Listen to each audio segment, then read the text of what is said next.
Mirëmbrëma dhe përshëndetjet më të përzemërta. Nderimin më të madh për ju, burra dhe gra, djem dhe vajza të pamposhtur, që mblidhi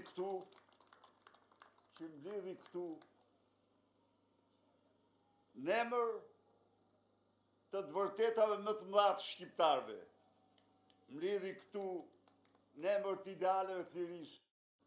Mblidhi këtu në emër të dignitetit njerëzor, por dhe të dignitetit kombëtar. Një përshëndetje për të gjithë qytetarët dhe qytetarët e Tiranës dhe të mbarë Shqipërisë, për ata qindra mijëra qytetarë që mbushën sheshet, rrugët në kryengritjen tonë paqësore. Sonte nga kjo platformë përshëndes me përzemërsinë më të madhe të rinjt, adoleshentët, gjimnazistët, studentët, që ishin forca, ishin fytyra, ishin energjia dhe u bën të merri narkoregjimit me datën 10 shkurt.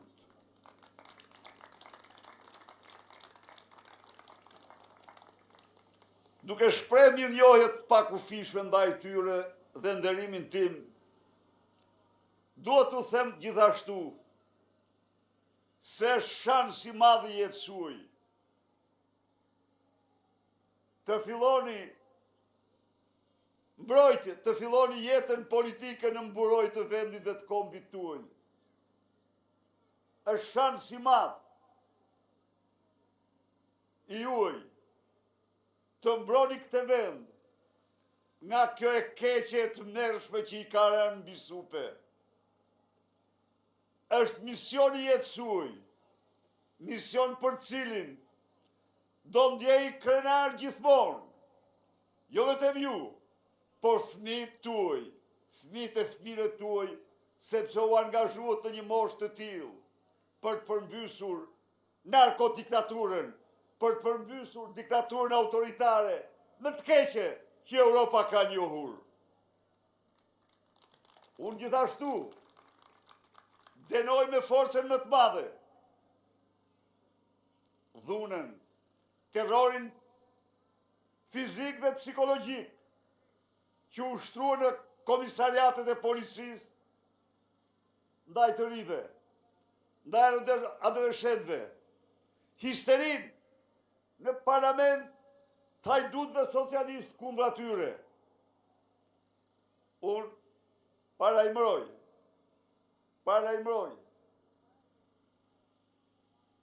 policinë se nuk do të tolerohet asnjë keqtrajtim ndaj qytetarëve në tërësi dhe të rive në veçanti. I them asaj oficeres që paraqitej si psikologe para tek adoleshentët e arrestuar, do të gjejmë cila je dhe zeza ti. Ligji do jetë shumë i rreptë mbi ty. Para se të kryesh atë veprim, të shkoje me uniformë mashtrimi para tyre. Nuk duhet harroje se ti je motër, se ti je nën, se ti je bashkëshorte, dhe ti s'mund ta bëje kurrë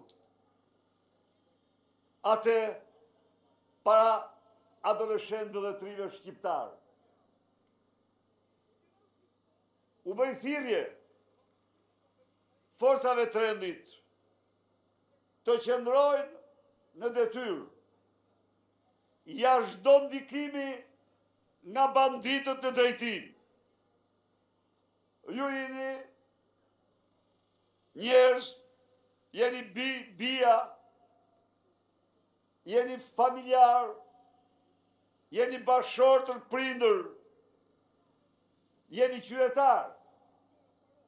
s'keni asgjë të përbashkët me organizatën kriminale, s'keni asgjë të përbashkët me kriminel si Ilian Prodo dhe Sokol Bishka, s'ulidh asgjë me ta, ata janë që të gjithë për të patur vendin, jo vite, dekada në burg, prandaj urdhat e tyre asnjë mos i zbatojnë.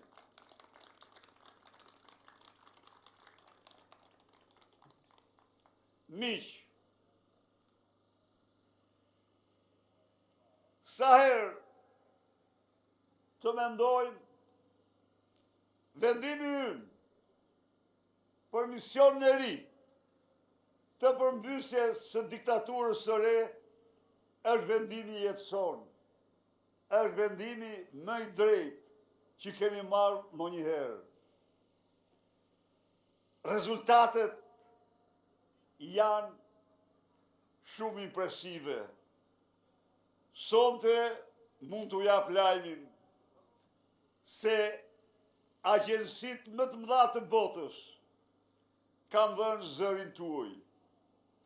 Ato kanë dhënë vendimin e Edi Ramës. Vendimin e Edi Ramës për të mbrojtur veten nga vjedhjet. Ato kanë dhënë vendimin e Edi Ramës për të mbrojtur organizatën e tij kriminale nga ligji dhe drejtësia. Por kanë dhënë zërin e opozitës shqiptare. Dhe unë mund të them se në Shqipëri, në Europë dhe në botë, njerëz të lirë kanë folë më shumë se për këto tjetër për opozitarët shqiptarë.